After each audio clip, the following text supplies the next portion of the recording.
Hola, bienvenidos de nuevo. Hoy vamos a ver los fonemas nasales, los fonemas laterales y los fonemas vibrantes. Entonces, vamos a empezar por los fonemas nasales. Vamos a empezar por el fonema nasal bilabial sonoro M.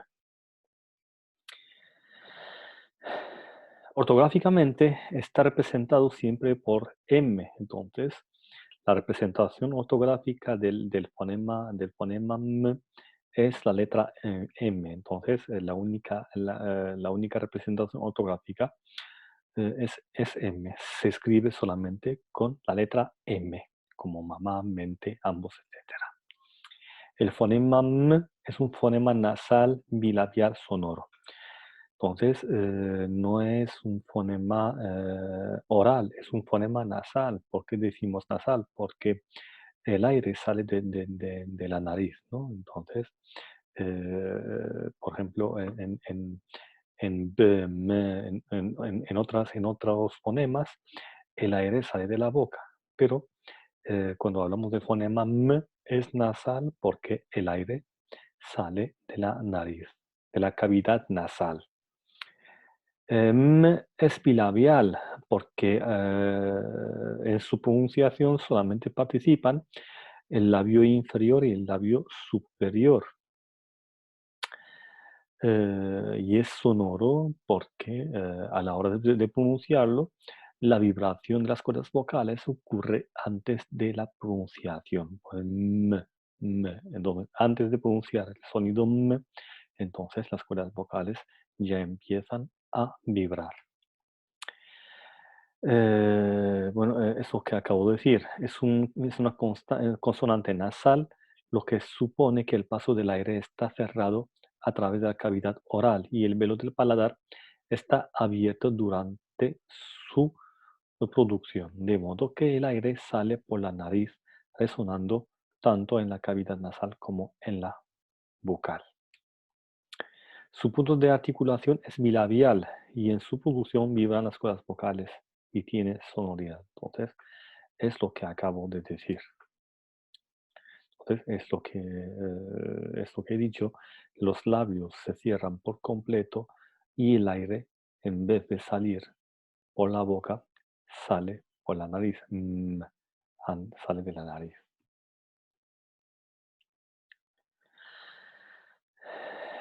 Este sonido ocurre en español a principio de sílaba, mamá, y a final de sílaba, e interior de palabra, ambos ambición. En español puede articularse en las siguientes posiciones. Entonces, cuando hablamos del fonema M, del sonido M, entonces si hablamos con relación a la sílaba, lo encontramos siempre en posición pre y postnuclear. Entonces, antes o después de una vocal. Por ejemplo, mamá está en una posición prenuclear, antes de la vocal A. Ambos está en ambos, en la sílaba am, entonces está en posición postnuclear después de la vocal a. Lo mismo pasa en ambición, am. Con relación a la palabra, al principio y en el interior de la palabra, como mamá, ambición, amistad. Pero nunca, en español, nunca encontramos palabras que terminan en M, en sonido M. No existen palabras en español que terminen en M. En lo referente a los alófonos, en la transcripción fonética, el fonema M solamente tiene un alófono, solamente tiene una transcripción fonética, ¿no? Entonces, M tiene solamente un alófono, M, tiene solamente una variante alofónica que es M. Ahora, entonces, después del fonema M, fonema nasal M, vamos a ver ahora el fonema nasal N. Ortográficamente está representado siempre por N.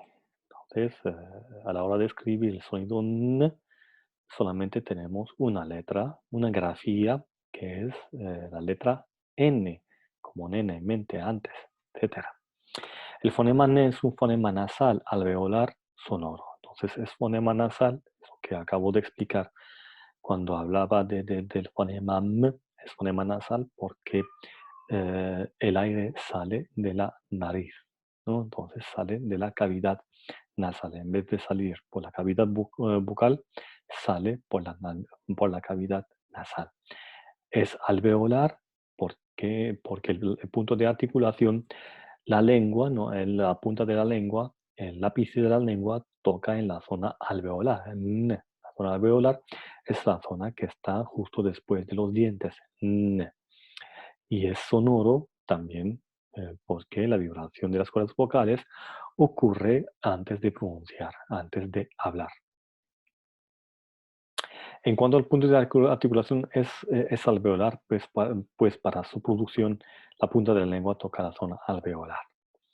Hay que hacer notar que N es, sin embargo, un fonema que en español sufre numerosas asimilaciones coarticulatorias que en la práctica modifican su cualidad alveolar.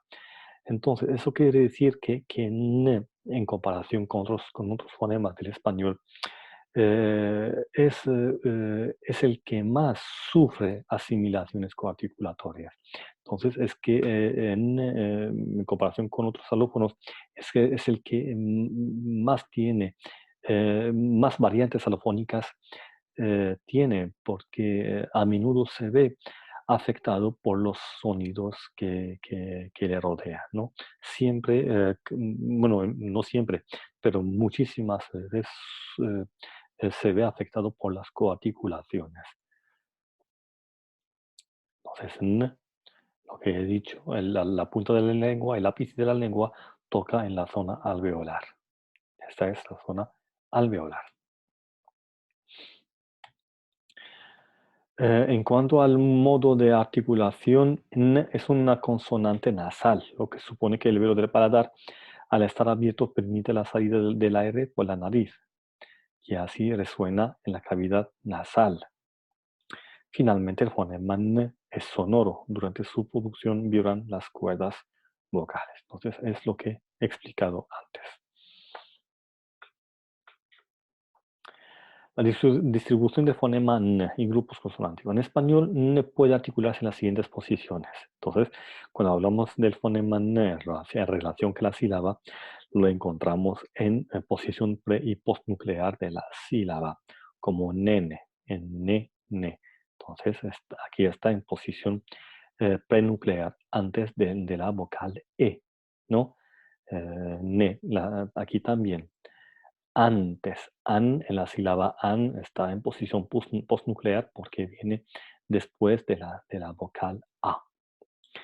Si hablamos de palabra, con relación a la palabra, lo encontramos al inicio, interior y al final de la palabra. Entonces encontramos el sonido N, el fonema N, en todas las partes de la palabra, ¿no? En nada. Entonces aquí está al principio de la palabra, antiguo, dentro de la palabra, comen al final de la palabra, hablan al final de la palabra.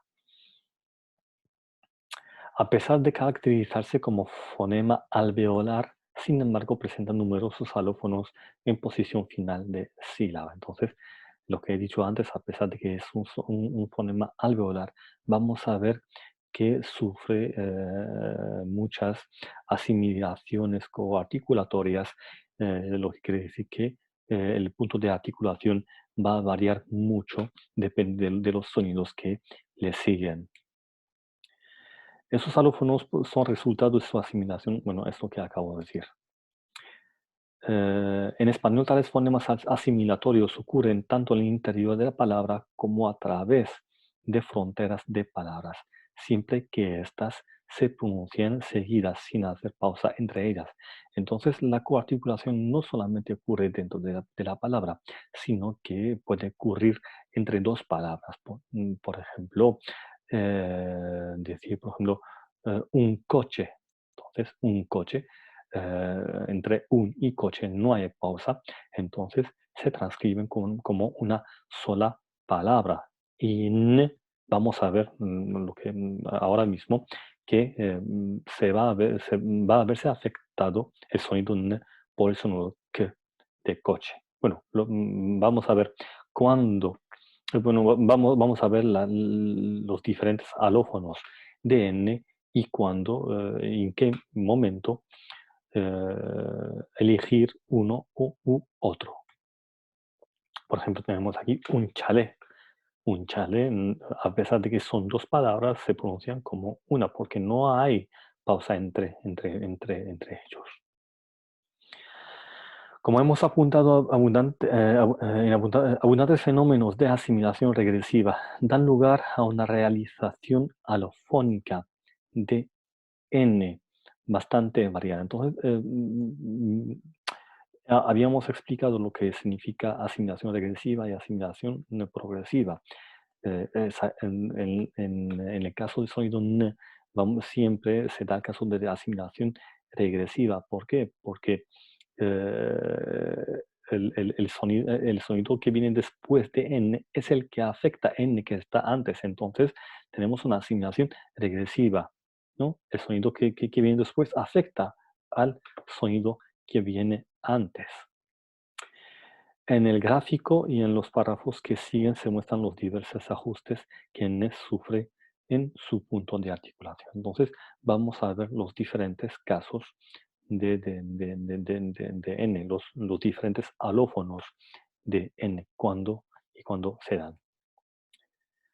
Entonces, aquí tenemos el alófono, una de las variantes alofónicas del sonido del fonema N, una de las variantes alofónicas es el alófono bilabial M. Entonces, quiere decir que N, el sonido N alveolar pasa a ser bilabial como una M.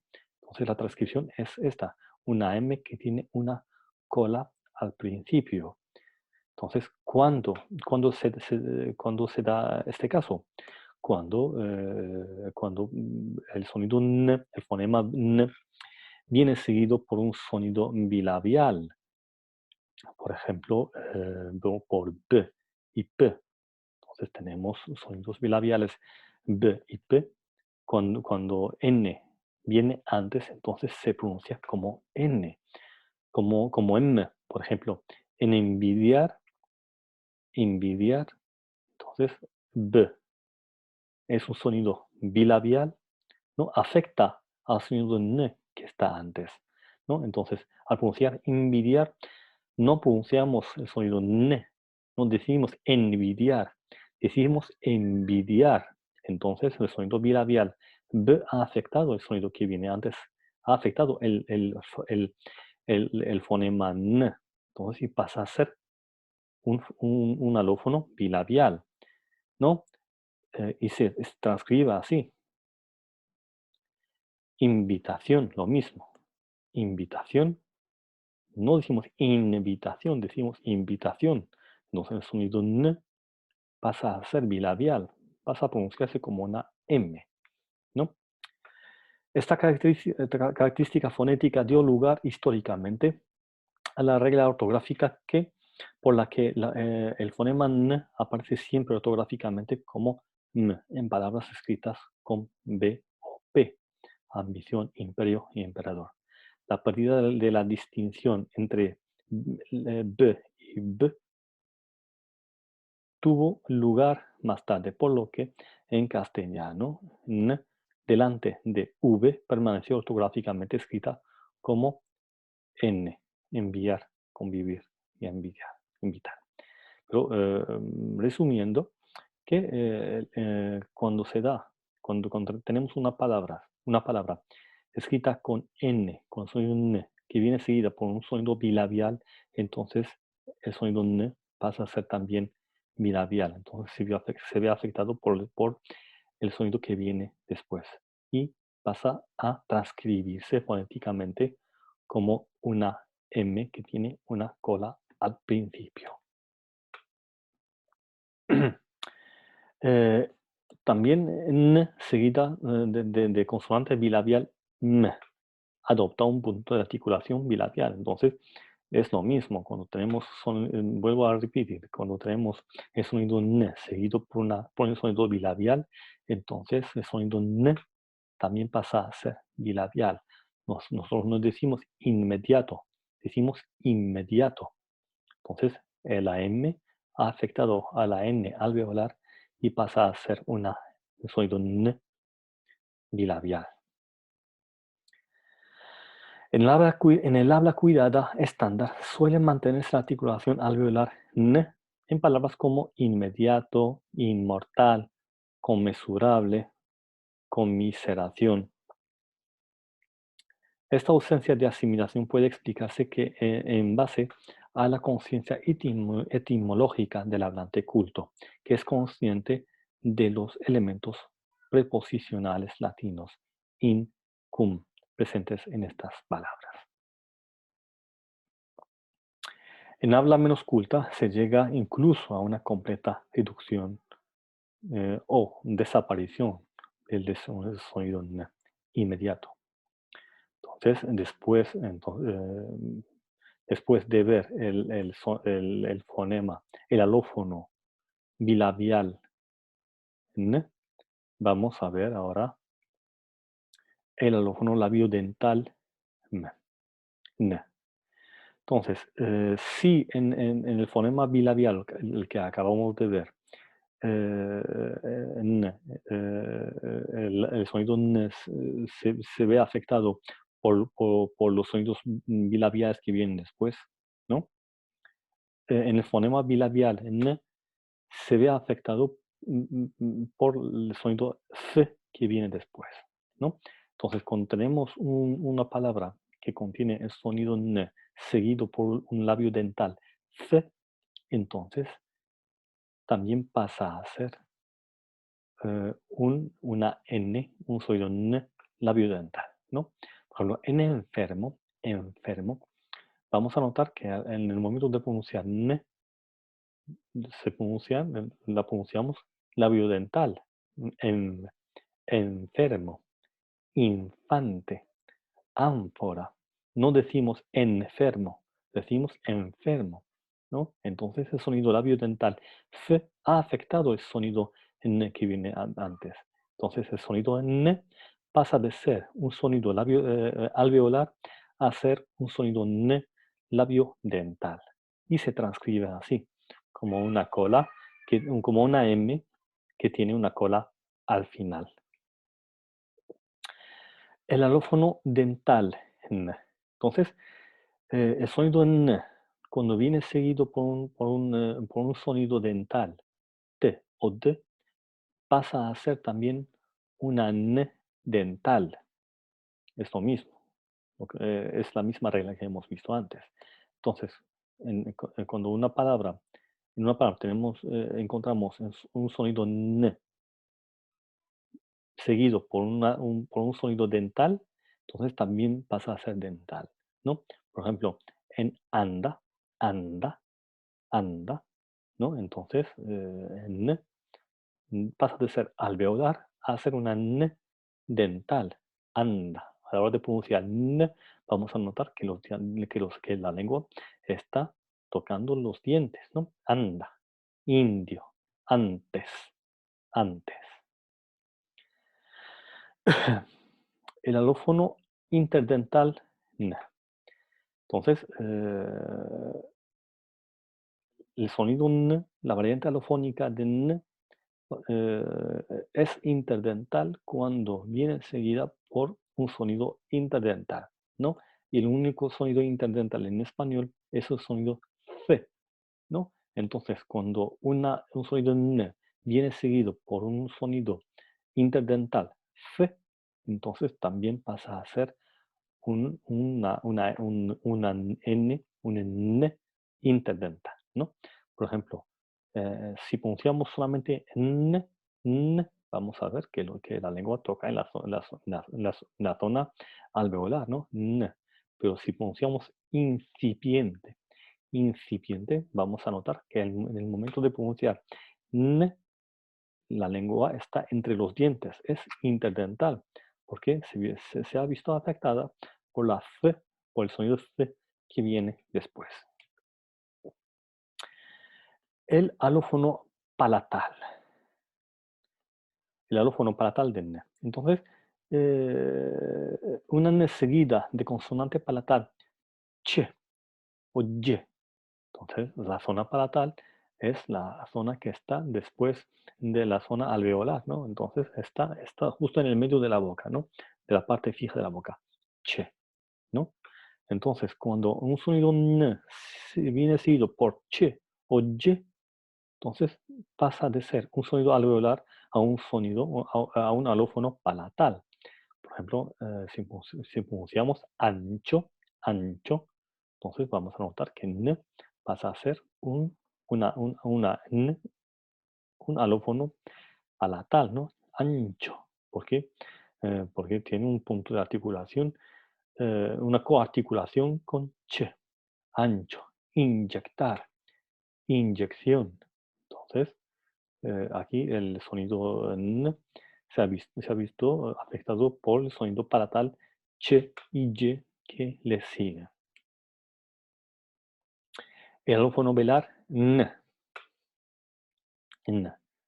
Entonces, cuando un sonido N viene seguido por un sonido velar, como K, G, G. Entonces, la parte velar es la parte que está más adentro de la boca, ¿no? G, K, G.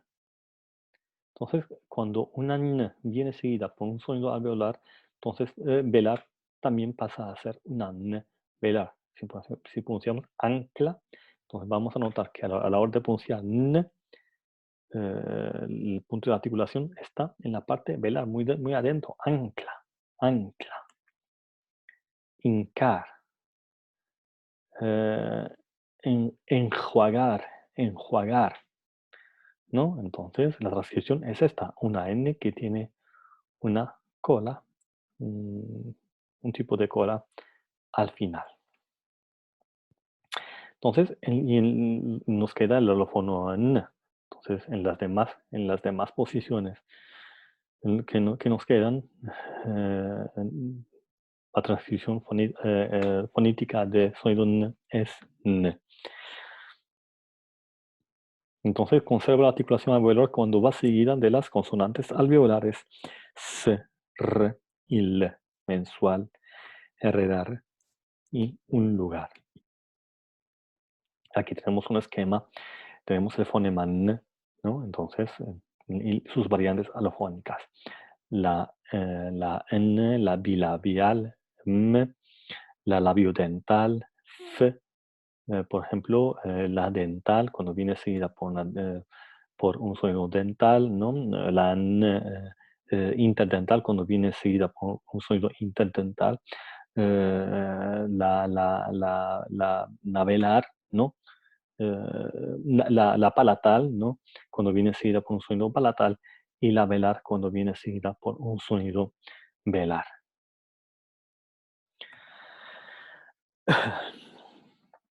Y ahora vamos a ver el sonido nasal palatal sonoro ñe.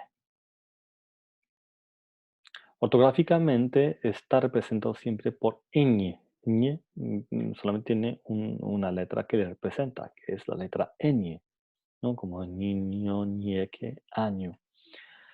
El fonema ñe es un fonema nasal palatal sonoro. Entonces, nasal, como he dicho, porque el aire a la hora de pronunciar el sonido ñe sale por la nariz. El palatal, porque el punto de articulación, la lengua, ¿no? El dorso de la lengua toca en la parte palatal, ñe, en la parte palatal que está justo después de la parte alveolar. Y es sonoro porque la vibración ocurre, como he dicho, antes de la pronunciación, no después, no a la hora de pronunciar. El aire sale por la nariz mientras que el punto de articulación es palatal. Para su producción, el dorso de la lengua se redondea y sube hacia arriba tocando extensamente la zona palatal, sobre la cual hace presión. Entonces, aquí tenemos el dorso de la lengua, toca la zona palatal para pronunciar el sonido ñe y vemos que la lengua cierra el paso del aire, por lo que el aire solamente puede pasar por la cavidad nasal. Entonces, por eso se llama un sonido nasal.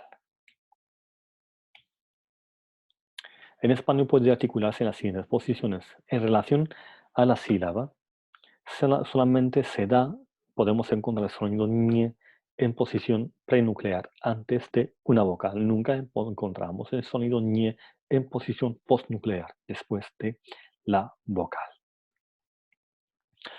Con relación a la palabra, la encontramos en el inicio y en el interior de la palabra. Entonces, nunca encontramos el sonido ñe al final de la palabra o al principio o en el interior de la palabra. Y lo referente a la transcripción fonética, el fonema N solamente tiene un alófono, que es ñe, no tiene más. El fonema ñe solamente tiene un alófono ñe. El lateral alveolar sonoro l. Ortográficamente está representado siempre por la letra L. Entonces, L solamente tiene una grafía, solamente tiene una letra que le representa, que es la letra L, ¿no? El fonema L se describe como lateral alveolar sonoro. Entonces, es lateral porque a la hora de pronunciar, la lengua toca la zona alveolar, pero no se despega, ¿no? Entonces se queda ahí pegada y el aire sale por los laterales de la lengua. Vamos a notar que el aire sale por los laterales de la lengua, por eso se llama lateral. Es, es alveolar porque la lengua toca en la zona alveolar y es sonoro porque las cuerdas vocales empiezan a vibrar antes de la pronunciación. El punto de articulación es alveolar. Para su producción, la punta de la lengua se apoya en la zona alveolar. Por su modo de articulación, es una consonante lateral. La corriente del aire es expirado, no sale por el frente, sino por uno u ambos lados de la lengua. Es también sonora. En su producción vibran las cuerdas vocales. Entonces, la lengua toca en la zona alveolar, pero no se despega. Y el aire pasa por los laterales de la lengua. En español puede articularse en las siguientes posiciones, con relación a la sílaba pre y postnuclear, donde podemos encontrar el sonido L antes o después de una vocal en lo referente a una sílaba. Si hablamos de una palabra, podemos encontrar el sonido L al inicio, al interior, al final de la palabra. Entonces, en todas partes de la palabra. El fonema L tiene 3 alófonos: alveolar, dental y palatal. Entonces, tiene 3 variantes alofónicas, ¿no?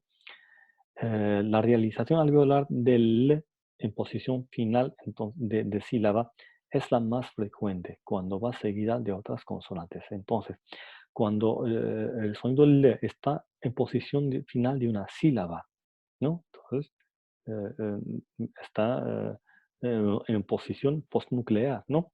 Y viene seguida por una consonante, entonces la L es alveolar. Concretamente, L tiene realización como alveolar L en los siguientes casos. Seguida de las bilabiales P, B, M. Entonces, cuando encontramos cuando viene el sonido L seguido por bilabiales P, B, M, como alba, ¿no? El palo, almena, entonces la L, el sonido L es alveolar.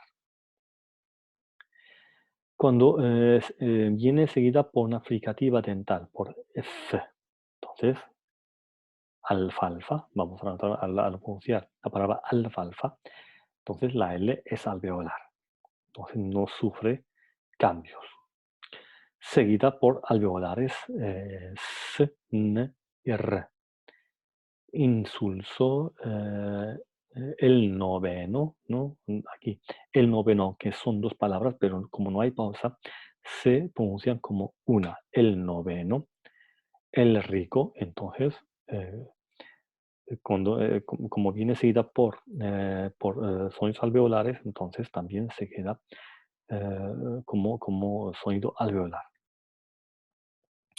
Seguida de velares que, g y j, alcalde, el gato, aljibe, entonces se queda como alveolar. Seguida por el hueso.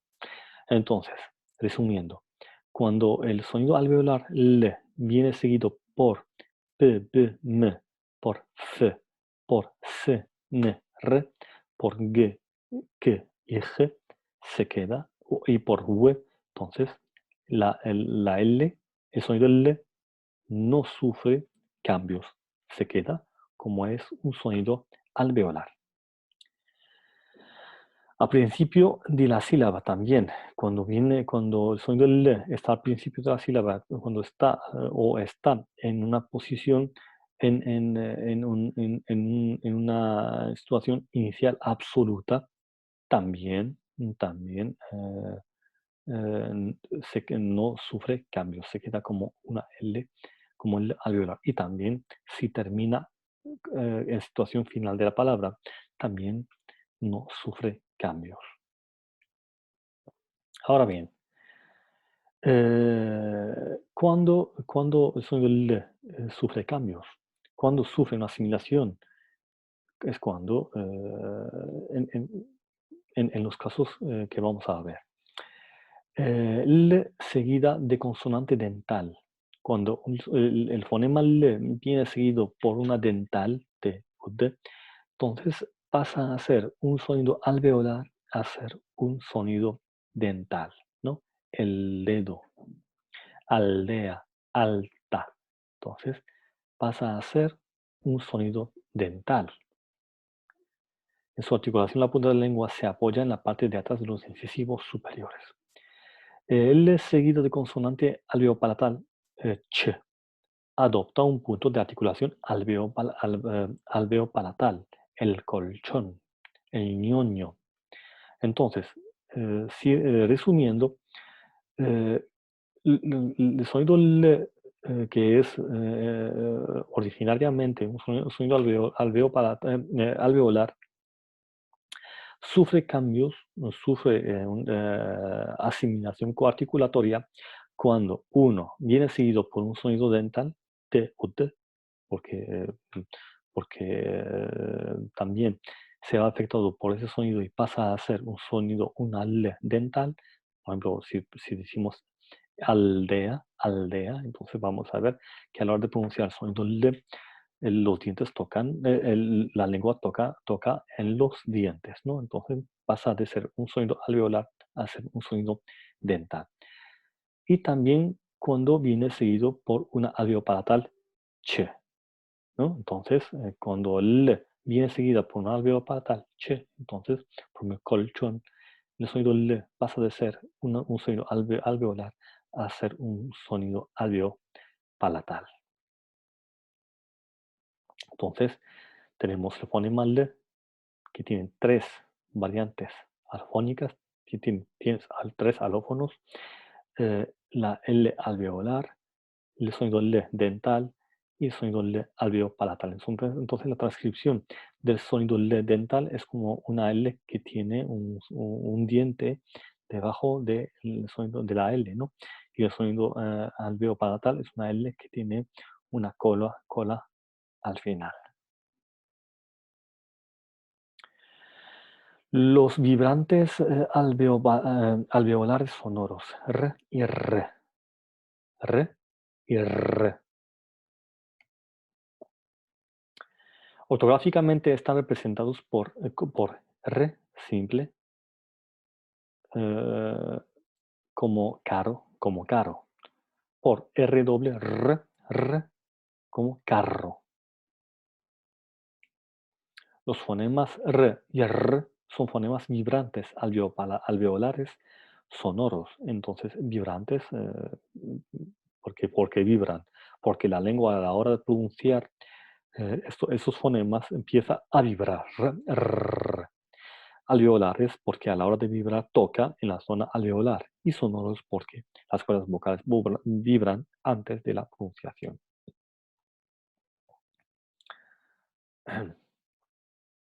Entonces, entonces empieza a vibrar. Re simple y doble.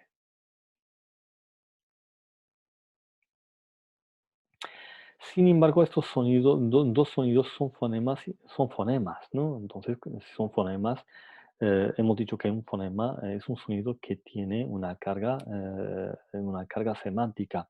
Un fonema es un sonido que tiene, bueno, eso es lo que acabo de decir, que tiene una carga semántica que afecta al significado de la palabra, ¿no? Lógicamente, ha de existir entre ellos alguna diferencia, tanto articulatoria como significativa. El rasgo de los, di- de la- de los di- de, que los diferencia es el número de vibraciones que ocurre en cada caso.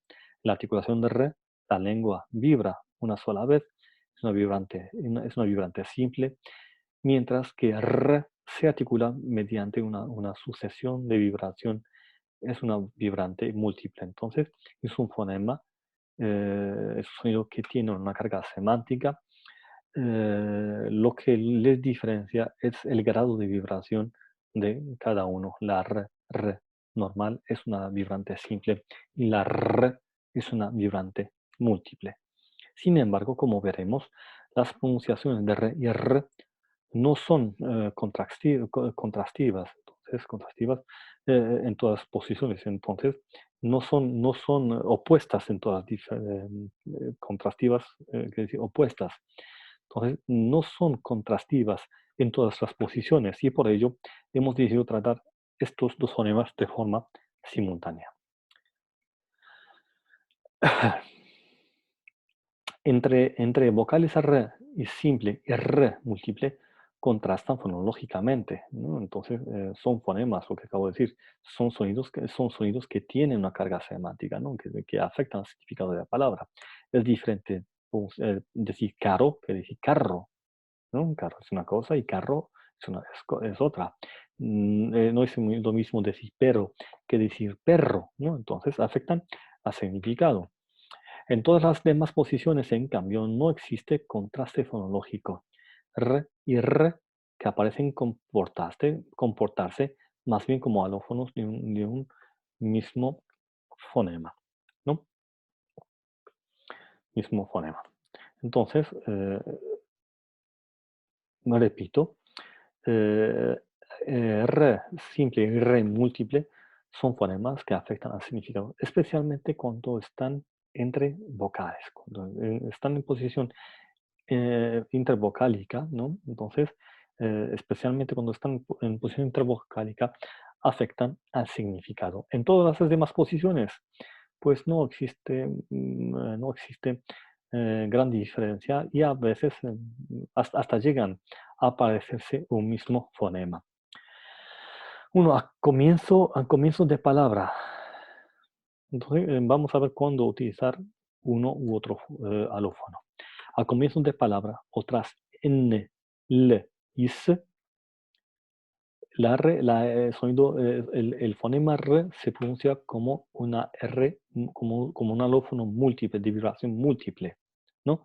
Cuando una palabra empieza con r, con redondo, no decimos decimos redondo. Entonces, aunque se escribe una r, ¿no? Con la grafía r, ¿no? A pesar de que se escribe con la grafía R, empieza con una R, se pronuncia como un alófono, un sonido R múltiple, ¿no? Cuando cuando viene después de un sonido N, L y S, también, aunque se escribe con una R, una R normal, ¿no? Se pronuncia como una R múltiple, ¿no? No, enredar, no decimos enredar, decimos enredar, ¿no? Entonces se transcribe como una R múltiple. La R múltiple es una R que tiene una barra, ¿no? Sobre ella, ¿no? Alrededor. Aquí tenemos el sonido R que viene después de un sonido L Y a pesar de que está escrito con una R normal, no con una doble R, se pronuncia como una R múltiple alrededor. Los romanos, ¿no? Los romanos, a pesar de que son dos palabras, como no hay pausa, se pronuncian como una palabra, ¿no? Y aquí la R viene después, un sonido S, entonces, aunque se escribe con una R normal, ¿no? Se pronuncia como R múltiple.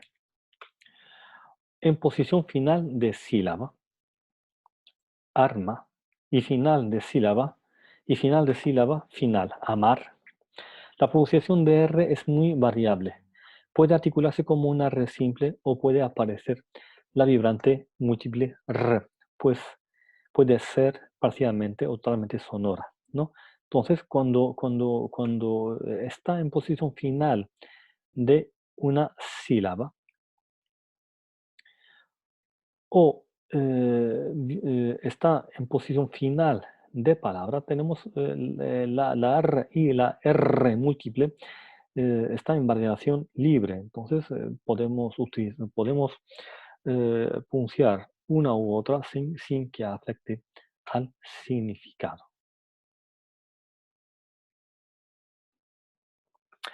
En posición final de palabra y ante frontera de palabra, R puede articularse produciéndose una fricción sorda como R. Entonces, cuando está al final de palabra y ante frontera de palabra, entonces eh, puede articularse produciéndose como una fricción sorda como R. La R es generalmente múltiple y es posible que se den varios golpes sordos de la lengua, especialmente si la sílaba en la que se encuentra es tónica. Esta R final de palabra se escribe también con una sola R: amar, saber, decir y señor. B. Cuando una R final de palabra va inmediatamente seguida de una palabra que comienza por vocal y que se pronuncia sin pausa entre ambas, la R se pronuncia como simple. Entonces, cuando tenemos dos palabras seguidas, ¿no? La primera termina con una R y la otra empieza por una vocal, entonces la R es simple, no es múltiple, ¿no? Por ejemplo, decir a Juan, no se pronuncia decir a Juan. Aquí tenemos una palabra que termina en R, y la palabra que viene después es una vocal. Entonces, se pronuncia R como simple. Decir a Juan. Si R va seguida de una consonante, puede darse o no darse una pequeña fricción entre ese movimiento vibratorio. Amar, arma o arma. Ordenar o ordenar. Esta R final de sílaba en interior de palabra, seguida de consonante, está, por tanto, en variación libre, ¿no? Entonces, aquí es cuando está al final de sílaba, ¿no? Arma. Entonces, la R aquí está al final de sílaba. En ordenar está en posición final de palabra, ¿no? Y la palabra que sigue empieza con una consonante, entonces se da el caso de una variación libre porque no hay una regla que te obliga a utilizar uno u otro alófono. Muchas gracias.